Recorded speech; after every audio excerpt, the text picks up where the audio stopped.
I was holding my sister's ultrasound when I realized the father of her baby was my ex-boyfriend. The party was still going, confetti cannons, pink balloons everywhere.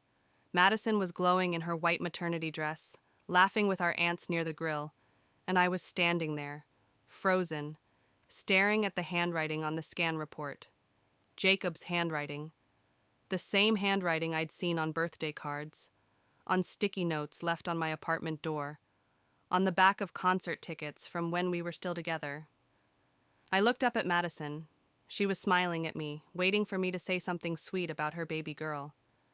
But all I could think was, this baby was conceived while he was still mine. Before we continue, kindly comment the city where you are watching from, and make sure you subscribe to the channel so you never miss a new story like this. Now let's continue. Madison's backyard looked like something out of a Pinterest dream. Balloon, arches, in pink and white. String lights wrapped around the oak trees. The smell of barbecue ribs drifting from the grill. Aunts and cousins filled red Solo cups with sweet tea and lemonade. Someone's toddler ran past me, waving a sparkler. It was a perfect Saturday in Charlotte, the kind families post about on Instagram. Madison spotted me near the gate and lit up. "Emily, you made it!" She rushed over, one hand cradling her belly, the other holding a glossy envelope. Her white maternity dress caught the afternoon sun. "I wouldn't miss this," I said, hugging her carefully. She pulled back and handed me the envelope. Her eyes sparkled. "Here, look at her. Isn't she beautiful?" I opened it. The ultrasound image was grainy, black and white, the way they all are. A tiny profile, curved spine, little hands. Madison leaned in, pointing. "That's her nose. Can you see it?" I could. But that's not what made my stomach drop. It was the handwriting in the corner.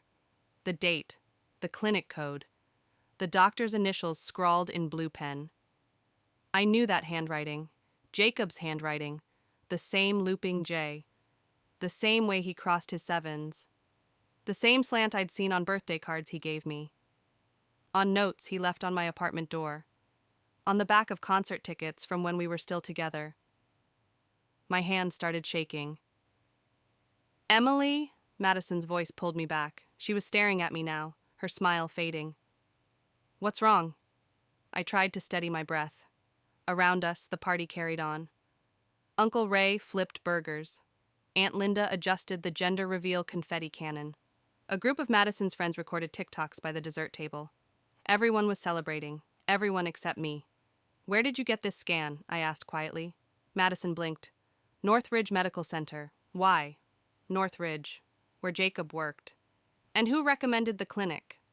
My voice came out steadier than I felt. She hesitated. "Jacob did. He said they had the best OB department in Charlotte." She tilted her head. "Emily, what's going on?" The world felt like it was tilting. I looked down at the ultrasound again.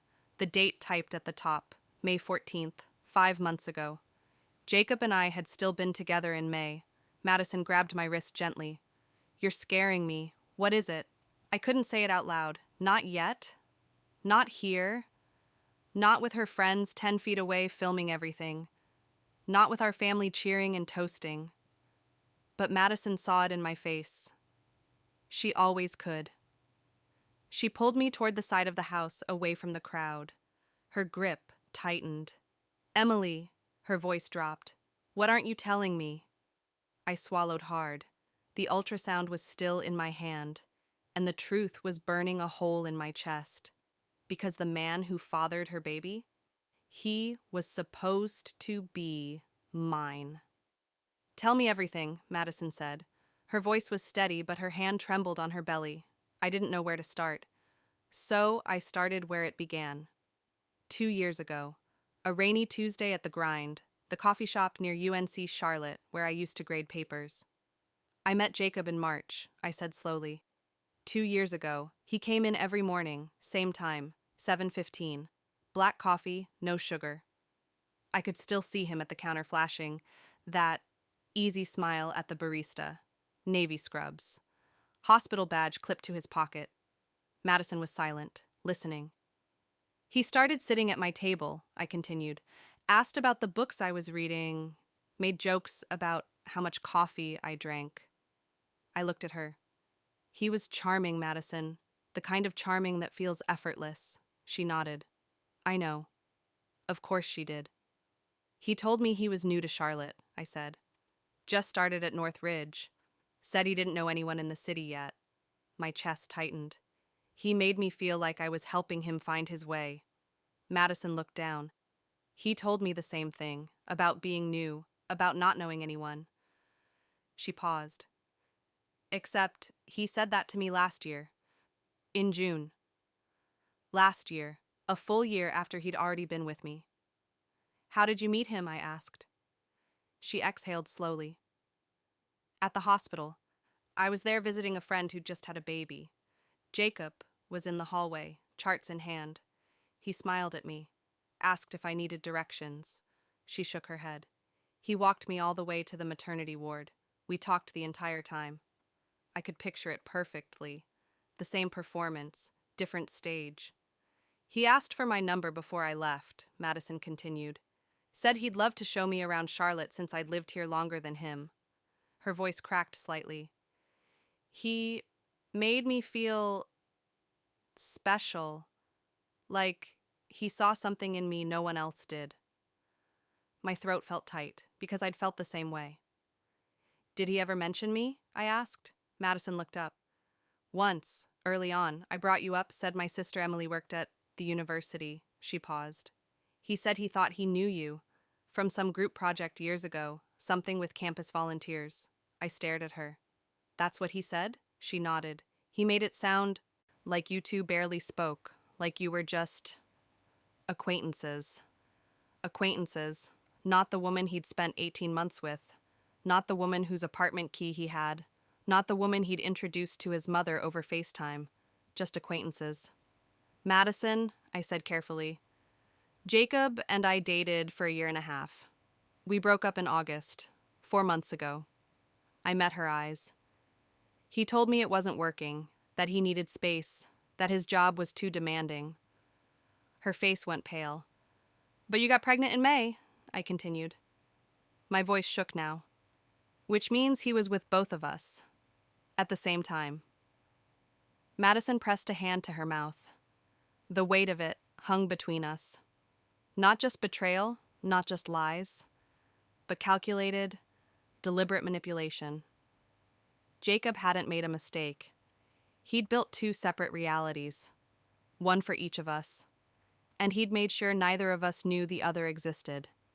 He told me you didn't even talk to him outside work, Madison whispered. He told me he didn't know you well, I said quietly. We stared at each other. 2 women who'd trusted the same man, 2 women who'd been erased from each other's lives by his lies. And somewhere in the backyard, the party was still going. Laughter, music, confetti waiting to burst. But Madison and I weren't celebrating anymore. We were piecing together the edges of something much darker. You knew! Madison's voice was sharp now, angry. You knew he worked at Northridge, you knew I was seeing someone, and you didn't say anything. I stepped back. I didn't know it was him, Madison. How could I? You never asked. Her voice rose. I told you I was dating someone. You never once asked his name. She was right. I hadn't asked. Because after Jacob broke up with me, I couldn't stand hearing about anyone else's relationship, especially hers. I was trying to move on, I said quietly. I didn't want to talk about it.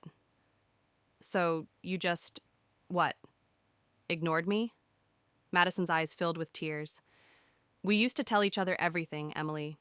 And then you just shut me out. My chest tightened. I shut you out because you were happy, because you kept talking about how perfect everything was, how he treated you like a queen. My voice cracked. And I couldn't tell you that I was falling apart. Madison wiped her eyes. Why didn't you just tell me about the breakup? Because you would have asked why. I looked at her. And I didn't have an answer. He just ended it. No real explanation, just said it wasn't working. She was quiet for a moment. Behind us, someone turned up the music. A Taylor Swift song echoed across the yard. The world kept spinning, but ours had stopped. When did you start seeing him? I asked. Madison hesitated. June, last year. June, I repeated. I did the math in my head. Jacob and I were still together in June. We didn't break up until August. Her face crumpled. Emily. And you got pregnant in May, I continued. My voice was shaking now. This year. May. I looked at her belly. We were still together then too, Madison. He was still coming to my apartment, still texting me goodnight. Stop. Madison covered her face with her hands, but I couldn't stop, because the timeline was unraveling in front of us, month by month, lie by lie. Did he ever sleep over at your place? I asked. Sometimes, she whispered. Weekends? She nodded. He told me he worked night shifts on weekends, I said flatly. Madison lowered her hands. Her mascara was smudged. He told me he had family obligations on weeknights, that his mom was sick and he had to visit her in Raleigh. His mom lived in Florida. I'd met her, twice. We stared at each other, and something shifted. This wasn't about us. Not really. He lied to both of us, Madison said slowly. About everything, I added. She sank down onto the porch steps. I sat beside her, our shoulders touched. For a long moment, neither of us spoke. I feel so stupid, Madison finally said. Her voice was barely a whisper. You're not stupid, I looked at her. He was good at this, Madison. Really good. She shook her head. I'm pregnant with his baby, and I didn't even know he had a girlfriend. A tear rolled down her cheek. What does that make me? A victim, I said firmly. It makes you a victim, just like me. She turned to look at me. Her eyes were red, swollen, but there was something else there now. Not anger. Not at me, anyway. He played us, she said quietly. Yeah, I nodded. He did. From the backyard, I heard Aunt Linda calling for Madison. Madison, honey, it's time for the confetti cannon. Madison looked toward the party, then back at me. What do we do? She asked. I didn't have an answer yet, but I knew one thing. We weren't fighting each other anymore. We were on the same side now. We didn't go back to the party. Madison told Aunt Linda she wasn't feeling well. Said the baby was pressing on her stomach. Everyone understood. Pregnant women get a pass. We went inside, sat at her kitchen table, and we started digging. Show me everything, I said. Madison pulled out her phone. Her hands were steadier now, focused, like she'd switched from shock into something sharper. She scrolled through text messages first, months of them. Good morning texts, good night texts, photos of sunsets with captions like, "Wish you were here." When did he send these? I asked, pointing to a thread from early May. Mornings, usually, before his shift.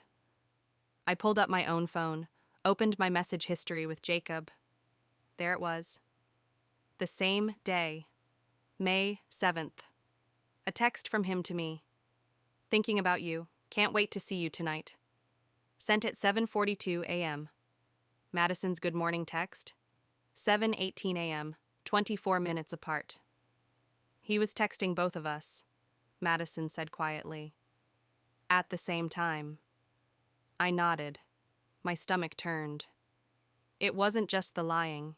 It was the efficiency of it, the cold calculation. Madison kept scrolling. Wait, look at this. She turned her phone toward me. A message from Jacob in July, a screenshot of what looked like an investment opportunity. He told me about this biotech startup, Madison said. Said a friend from med school was launching it, asked if I wanted to invest early. She scrolled further. I gave him $5,000. My blood went cold. Madison, I said slowly, he pitched me the same thing, last December. Her eyes widened. What? The biotech startup, the med school friend, even the projected return rate, 300% in 2 years. I shook my head. I didn't invest. I told him I needed to see more documentation first. Madison's face drained of color. He never sent me documentation. He just said to trust him. Did you ever get the money back? I asked. She didn't answer. She didn't need to.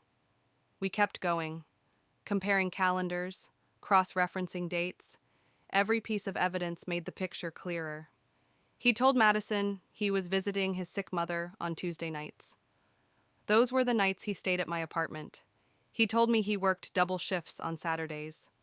Those were the days he took Madison to brunch in South End. Every gap in one story was filled by the other, like puzzle pieces designed to never touch. How did we not see this? Madison whispered. Because he made sure we wouldn't. I looked at her. He kept us separate, made sure we never talked about him to each other. She nodded slowly. Every time I mentioned him, you changed the subject. And every time you tried to introduce him to the family, he had an excuse. Madison froze. He never met Mom and Dad. He met mine once, I said. Last Thanksgiving, but he left early. Said he had an emergency at the hospital. There was no emergency, Madison said quietly. No, I agreed. There wasn't.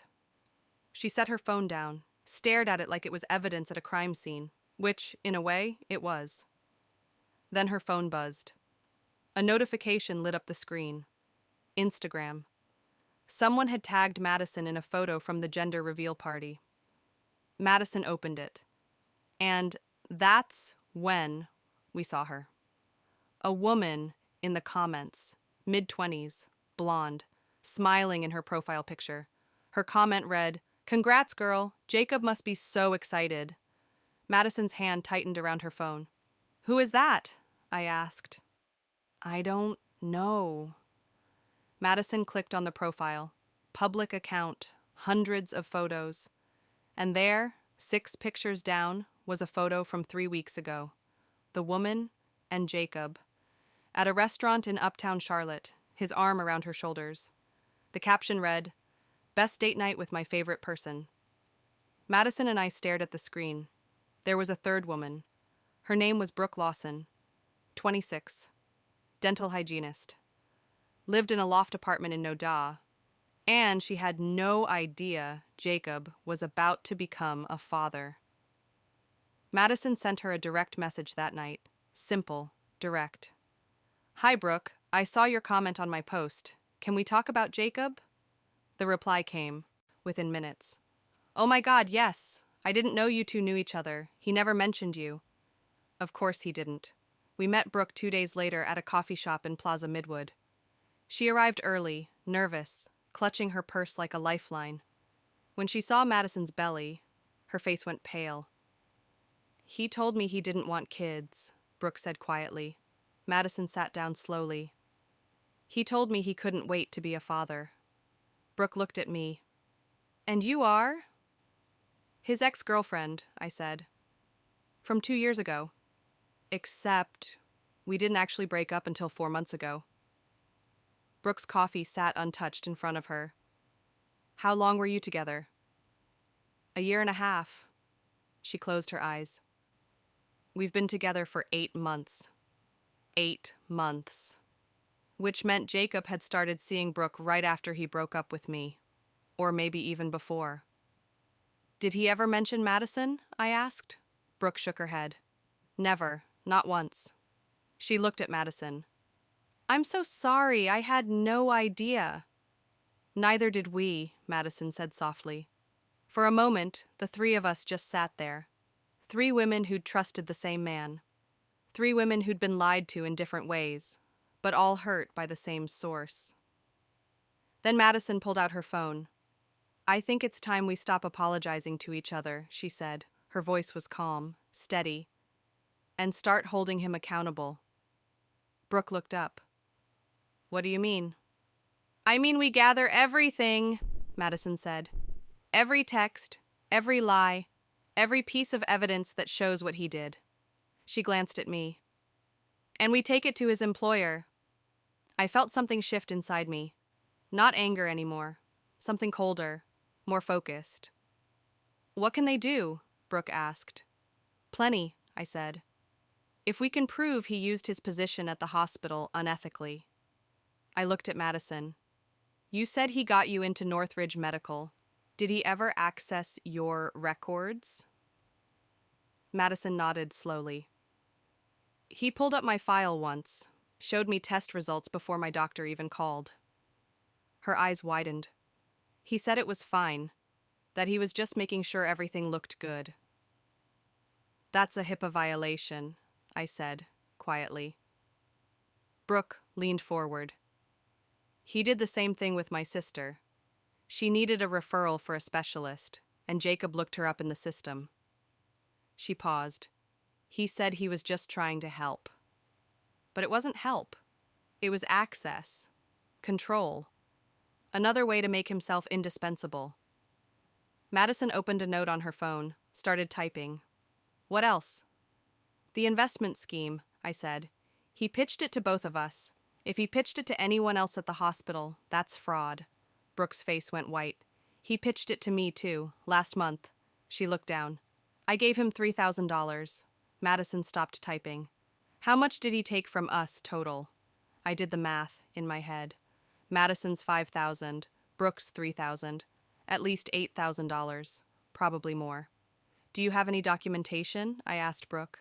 Bank transfer and texts. Send them to me, Madison said. We spent the next hour building the case. Text threads, bank statements, screenshots of Jacob's fake startup materials. Brooke remembered a coworker at her clinic who'd also dated Jacob briefly last year. Madison found 2 women on Instagram who'd commented on his posts with heart emojis. Every thread we pulled unraveled something new. By the time we left the coffee shop, we had a file. A real one. Organized. Detailed. Damning. What do we do now? Brooke asked as we stood outside. Madison looked at me, then at Brooke. We send it to Northridge, she said. To their ethics board and HR. I nodded. And we let them decide what happens next. Brooke hesitated. Will this actually do anything? Madison's hand rested on her belly. It has to. That night we sent the email. 37 pages of evidence. Medical privacy violations, financial fraud, emotional manipulation, all of it documented. Verified, undeniable. And then we waited. For Jacob's perfect world to collapse. The call came on a Thursday morning. Madison was at a prenatal appointment when her phone buzzed. Northridge Medical Center, Human Resources. She put it on speaker so I could hear. Ms. Price, this is Laura Chen from HR. We've received your complaint and wanted to let you know we're opening a formal investigation. The woman's voice was professional, measured. We take these allegations very seriously. Madison's hand trembled slightly. What happens now? Mr. Miller has been placed on administrative leave, pending the outcome of our review. We'll be in touch if we need additional information. Administrative leave.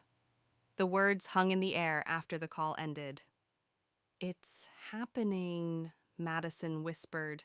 It was, faster than we'd expected. By Friday afternoon, Brooke texted us. He called me, crying, saying his job is on the line and he doesn't understand why. 3 crying, laughing emojis followed.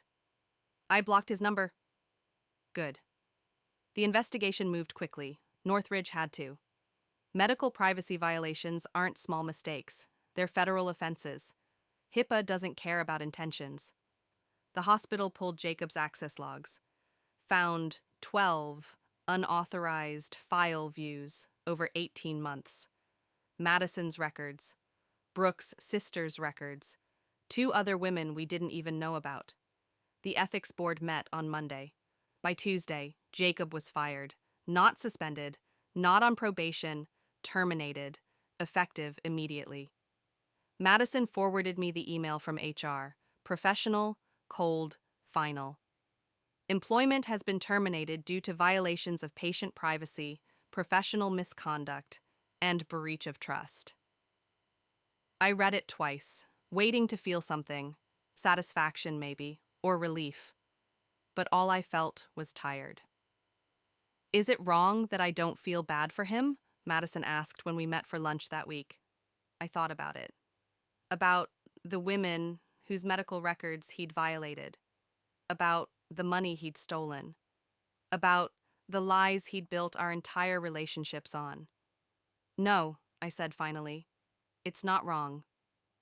But the fallout wasn't over.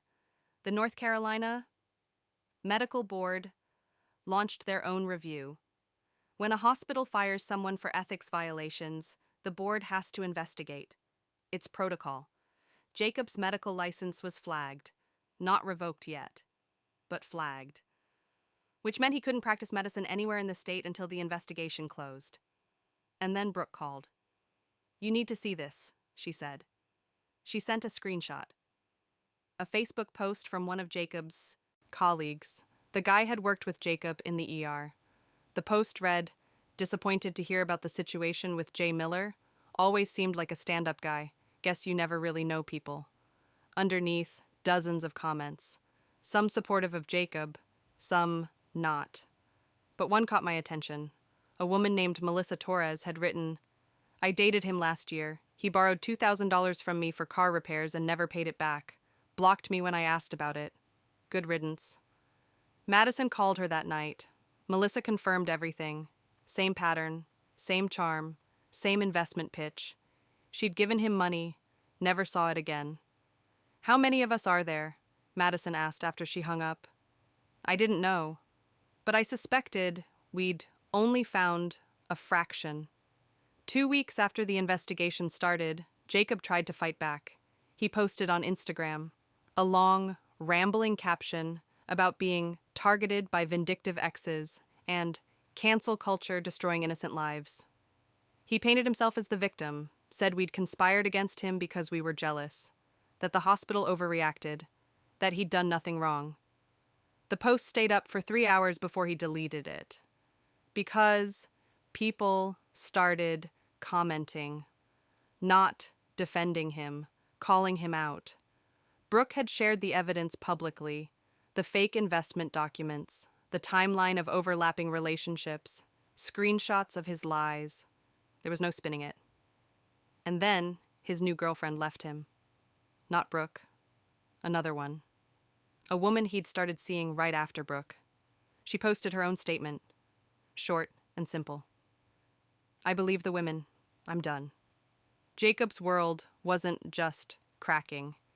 It was collapsing. And 3 weeks after we'd sent that first email, he showed up at Madison's door. I was there when it happened. We'd been going through baby names, trying to return to normal life, trying to move forward. The doorbell rang. Madison looked through the peephole, went completely still. "It's him," she said quietly. My heart kicked in my chest. Jacob rang again, then knocked. "Madison, please, I just need to talk to you."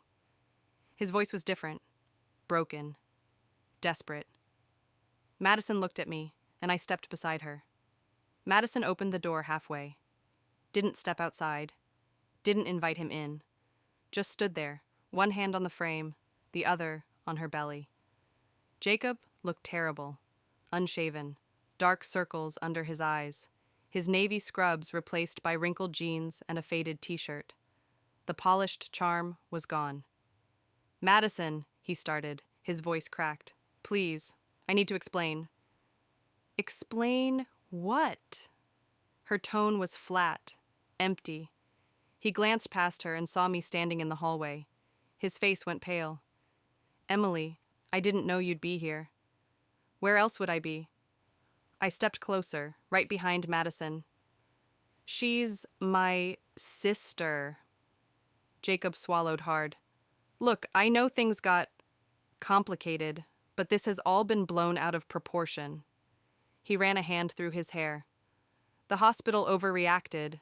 They didn't even let me defend myself." Madison tilted her head. "Defend yourself against what, exactly?" "Against lies." His voice rose slightly. Then he caught himself, softened.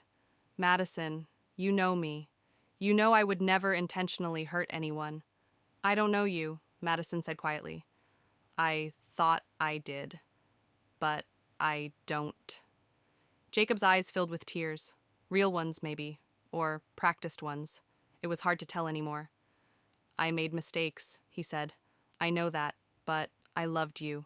I love you. He looked at her belly. That's my daughter. Our daughter. Doesn't that mean anything? Madison's jaw tightened. You don't get to use the baby as leverage, I said. Jacob turned to me.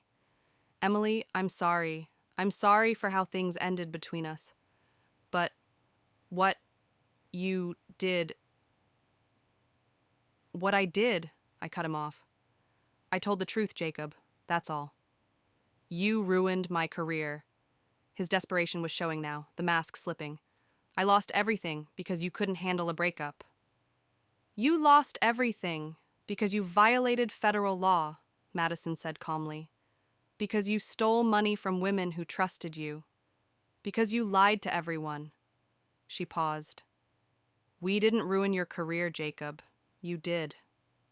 He shook his head. It wasn't like that. The investment was real. It just didn't work out. Show us the documentation, I said. Silence. Show us the startup registration, the business plan, the bank account where our money went. I crossed my arms. Show us anything. Jacob looked away. You can't, Madison said softly, because it never existed. His shoulders sagged. For a moment, he looked like he might collapse right there on the porch. Then he tried one more angle. Madison, please. His voice dropped to a whisper. I know I messed up, but we can fix this. We can go to counseling. I'll do whatever it takes. He stepped closer. Don't take my daughter away from me. Madison didn't move, didn't flinch. You took yourself away from her, she said. The day you decided to lie, to cheat, to manipulate. Her voice was steady, strong. This baby deserves better than a father who treats women like disposable objects. I can change, Jacob pleaded. Maybe you can, Madison said, but not with us. Jacob looked at me one last time, searching for an opening, a crack in the wall, something he could exploit, but there was nothing left to exploit. Goodbye, Jacob, Madison said. She stepped back. I stepped back with her. And Madison closed the door, not slammed, not with anger or drama, just a quiet, firm click of the latch. Through the door, we heard him. Madison, Madison, please. His voice broke. Don't do this. She turned the deadbolt. We stood there in the hallway, listening to his footsteps retreat down the porch stairs. The sound of his car door opening, closing, the engine starting, pulling away. And then silence. Madison let out a breath she'd been holding for what felt like months. You okay? I asked quietly. She nodded slowly. Yeah. Her hand rested on her belly. Yeah, I am. I put my arm around her shoulders. We didn't say anything else. Didn't need to, because the door was closed, and Jacob Miller was on the other side, where he belonged.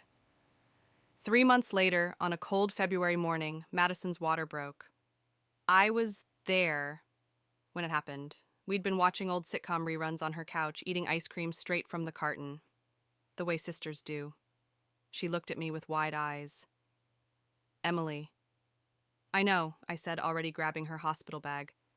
Let's go. The drive to the hospital felt surreal, not Northridge Medical Center. We'd switched to Presbyterian after everything that happened. A fresh start. Madison gripped my hand in the passenger seat. I'm scared, she admitted.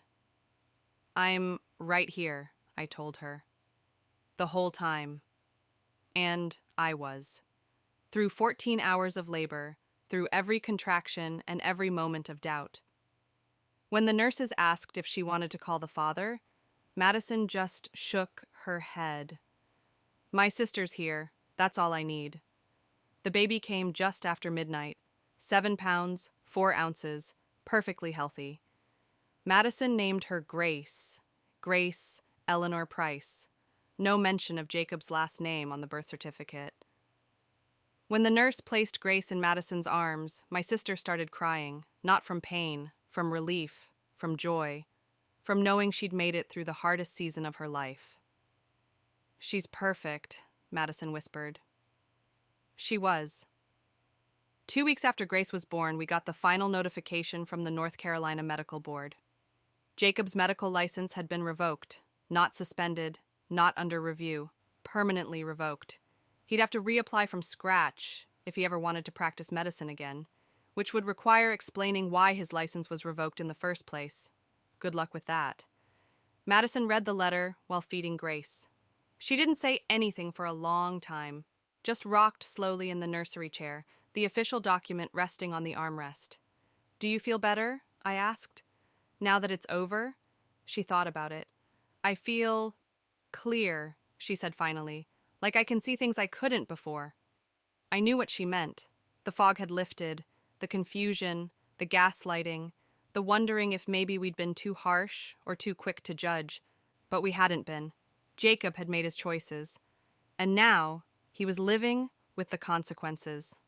Spring came to Charlotte slowly that year. The dogwoods bloomed late.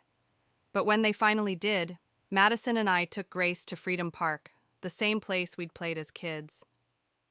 We sat on a bench near the lake, Grace asleep in her stroller. The sun was warm. The breeze smelled like fresh grass and possibility. "I'm sorry," Madison said suddenly. I looked at her. "For what?" "For not asking more questions. About you and Jacob." She adjusted Grace's blanket. "If I'd just asked his last name, if I'd shown you a picture, we could have figured it out sooner." "Madison," I said gently, "you didn't do anything wrong. He's the one who lied." "I know," she nodded. "But I should have been a better sister. I should have noticed you were hurting." I took her hand. "You're being a better sister now. That's what matters." She smiled, a real one, the kind I hadn't seen in months. "We're going to be okay," she said. "Yeah," I agreed. "We are." Grace stirred in her stroller, opened her tiny eyes, looked up at both of us with the kind of trust only babies have. And I realized something. Jacob had tried to break us, tried to pit sister against sister, tried to make us rivals instead of allies. But he'd failed. Because betrayal didn't destroy us. It revealed what we'd almost forgotten. That family isn't about blood alone. It's about showing up, about choosing each other, about standing side by side when the world tries to tear you apart. Madison looked at me. "Thank you," she said quietly, "for being here, for believing me, for not giving up on us." "Always," I said, and I meant it, because that sunny Saturday in Charlotte, the one that had started with a gender reveal party and ended with a shattered illusion, hadn't just exposed Jacob's lies. It had revealed something stronger. Two sisters, standing together, unbreakable, and in the end, that's the only revenge that really mattered. Not his downfall, but our rise. If you believe loyalty between sisters is stronger than any betrayal, hit subscribe.